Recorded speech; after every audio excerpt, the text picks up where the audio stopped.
Hello guys, this is for Capricorn.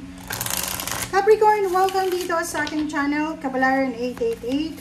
Welcome guys. Alamin natin kung anong messages, vibration, gabay energy para sa lahat ng Capricorn. So this is for the rest of 2025. Ano ba ang message or ano ba ang vibration na para sa inyo? Capricorn. Okay, first card natin is number 2, Two of Diamonds, people, family. Wow, focus ka sa family. So maybe your parent, maybe your kid, maybe your ano ba? Dark thoughts and decrease. OMG.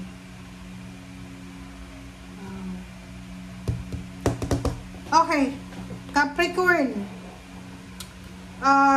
Comment down below if you resonated kasi mayroon ditong mga Capricorn na posibleng you are focus sa needs ng family mo.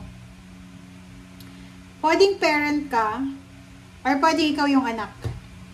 Nakikita ko sa'yo dito na kailangan ng balanse sa pamilya. It's either mayroon ditong mga anak na kailangan ng suporta ng parents nila. Pero yung parents nila ay nasa malayo. It's either OFW yung parents nila or posibleng malayo talaga. There's a decrease. Nakikita ko sa inyo dito na may mga pangangailangan ang iyong anak. Okay? So there's parang needs. Basic needs ba yan? Or important needs para sa mga bata. So sinasabi ng bara sa'yo dito, Capricorn, na from September until December, kailangan natin na bigyan ng focus ang ating pamilya. Kailangan natin na bigyan ng focus ang ating magulang, kung may magulang ka pa, mga kapatid, pamangkin, apo. Kasi yung mga kadugo mo, kailangan mo silang bigyan ng focus. Lalo na, mayroon kang kapamilya, pwedeng hindi yan para sa'yo, Capricorn.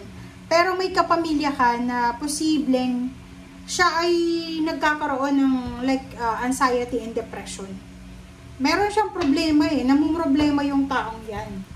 Paki-comment sa comment section, Capricorn, kasi ang nakikita ko dyan, yung taong yan ay posibleng namumroblema siya. Yung gabi-gabi siya, hindi makatulog sa gabi, and sobra siyang nag-iisip kung ano yung gagawin niya na solusyon sa mga problema niya. It's either financial problems or emotional problems yung pinoproblema ng taong yan. It's part of your family, maybe ikaw yan, or maybe partner mo, or kung sino man. Pera. Pwedeng kailangan ng pera ng pamilya. Pwedeng kailangan na gumastos. Or maybe may nawala ng trabaho sa pamilya. Parang ganun. So, yung dark thoughts na yan yung naiisip ng taong yon na pwedeng nawalan siya ng pera, nalugi, na-scam, basta maraming nawala. Losses and heartaches siya yung decrease na yan. Ay, yung dark thoughts na to, yung parang nasa maze ka, na, di ba, pag tayo may problema sa gabi, di ba, pag halimbawa na matutulog na tayo, nag-iisip tayo ng solusyon, or nag-iisip tayo about sa problem natin. Yung parang nasa ulog tayo ng kahon, ng box, na pabalik-balik lang di ba? Hindi tayo nakakabuo ng solusyon. Parang, halimbawa, parang ini-imagine mo ba yung sarili mo na nasa gitna ka, parang pabalik-balik lang, na hindi mo makita yung daan palabas sa problemang yan. Alright, so okay, suffering in silence. Nako, kakaloka Capricorn, bakit ganon? Bakit ka nagsasuffer mag-isa? May pamilya ka naman siguro diba? Number 9. Sinasabi ng bara sa'yo na this is 9 of swords, this is 9 of swords. So, dalawa yung 9 of swords mo. So, kung ano man yan na problema na pinagdadaanan mo, or maybe hindi ikaw yan, maybe part of your family, part of your tribe, sinasabi ng barahan na kailangan yan ng tulong. It's either anak mo yan, apo mo yan, kapatid, magulang, may mga problema sila, nagsasuffer sila mag-isa, we need to check them, okay? So, doon sa mga Capricorn, kung Capricorn ka na nanonood sa akin ngayon, and pagdating ng September, September until December, wala naman, pakiramdam mo wala ka namang problema. Baka yung kapamilya mo may problema. Baka yung magulang mo, yung anak mo, baka yung kapatid mo, yung pinsan mo, yung apo mo, pamangkin, may mga problema sila na kailangan nating i-check. Kasi may dark thoughts sila eh. Pag lumabas yung dark thoughts na yan, yung parang yun nga sabi ko, nasa maze, na pakiramdam nila, walang labasan eh. 'Di ba? Na kailangan nila ng assistance. Kailangan nila ng suporta sa kung ano man na pinagdadaanan nila sa buhay. 'Di ba?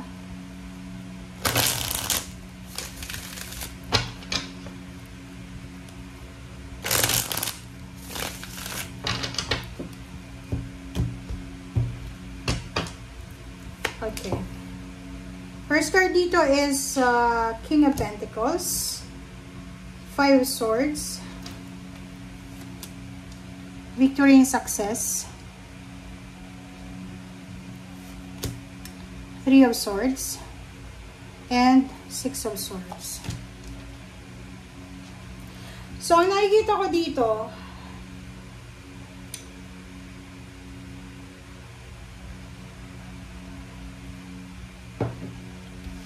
ito yung focus mo sana eh. From September until December of 2025. Ang plano mo sana is mag-travel. Kung OFW ka, yung plano mo is pwedeng nagsisave ka ng pera para umuwi ng Pilipinas. Ang problem dito, posibleng ma-promote ka. May 6 of Wands kasi, may Victory and Success, posibleng ma-promote ka ng September or October or November or exactly December. So maybe yung plano mo na to na pagta-travel, pagbabakasyon, hindi mo magagawa eh. Kasi bago kang promoted, so ibig sabihin, marami kang obligasyon na kailangan na ayusin or marami kang dapat na gawin kasi iba na yung posisyon mo eh. Or maybe nag-change ka ng career, so bago ka lang sa trabaho mo. So nakikita ko sir dito na isa sa mga disappointments mo is yung travel. Pwedeng hindi ka makapag-travel. Pwedeng hindi ka muna makakalipat ng bahay. Baka kailangan mo munang i-give up yung plano mo para sa December. It's because of money. Kailangan mo ng pera.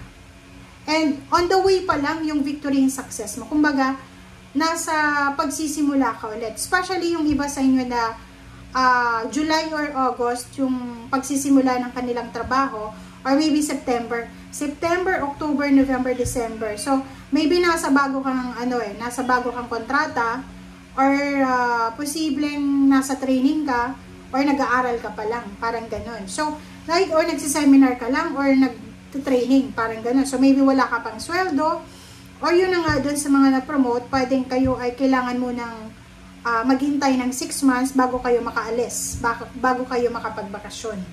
Comment down below if you resonated. So, medyo heartbroken ka dyan. Medyo mararamdaman mo na hindi pumabor sa'yo yung plano mo. Hindi pumabor yung tadhana sa plano mo. So, nakikita ko by December, pwedeng may imagine mo na sana nasa bakasyon ako ngayon, pero nagtatrabaho pa rin, parang ganun. So, you will be super busy para sa pera, hindi ko alam kung bakit pera yung sinasabi ng baraha. Queen of Pentacles, King of Pentacles, Two of Wands, Zero the Fool, Eight of Pentacles, and Two of Cups. So, nakikita ko sir dito, merong Capricorn na talagang nakafocus siya sa pera. Simula September hanggang December, ang focus mo is pera. Makahawak ng malaking halagang pera. Makapag-save ng pera. Nakikita ko sa'yo dito na there's 2 options. May dalawa kang options, dalawang choices na pwede mong pagpilian kung paano ka makakapagsimula. Pero, you need to take a risk. Sinasabi, maybe this is love or maybe this is relationship. So, halimbawa lang, sinasabi ng baraha, ito talaga yung gusto mo eh. Gusto mo makapag-save ng pera. Gusto mong yumaman. Sabi sa'yo ng baraha, kung may trabaho ka na ngayon, maghanap ka ng extra income. Yung mga part-time job. Para may pang-tustos ka doon sa savings mo. Kasi baka yung kinikita mo sa sa usual job mo na from 8 to 5, ay hindi siya kayang i-sustain yung mga gusto mo na travel or mga kung ano pa man. So, sinasabi ng baraha sa'yo dito na para dito sa usaping pera, kailangan mo daw ng lakas loob. Kailangan mo mag-take ng risk. Lalo na sa trabaho. So, kung nasa Amerika ka, nasa ibang bansa, nasa Europa, uso yung may trabaho ka na, sa umaga, sa gabi may part-time ka ba. So, sa relationship, ganun din. Sinasabi ng baraha dito na kung gusto mong maging masaya, huwag kang matakot makipagrelasyon. Kung gusto mong ma-experience yung totoong pagmamahal, mag-take ka ng risk. Okay? Kasi minsan yung iba na hindi nakakapag-asawa, ay takot sila na masaktan. Kasi akala nila na lahat ng tao, lahat ng pwedeng pumasok sa buhay nila, sasaktan sila. So sa'yo, sinasabi ng baraha, sa relationship, hindi lang trabaho ang kailangan natin trabahuhin. Pati relationship, trabahuhin natin. Okay? Thank you guys. Bye!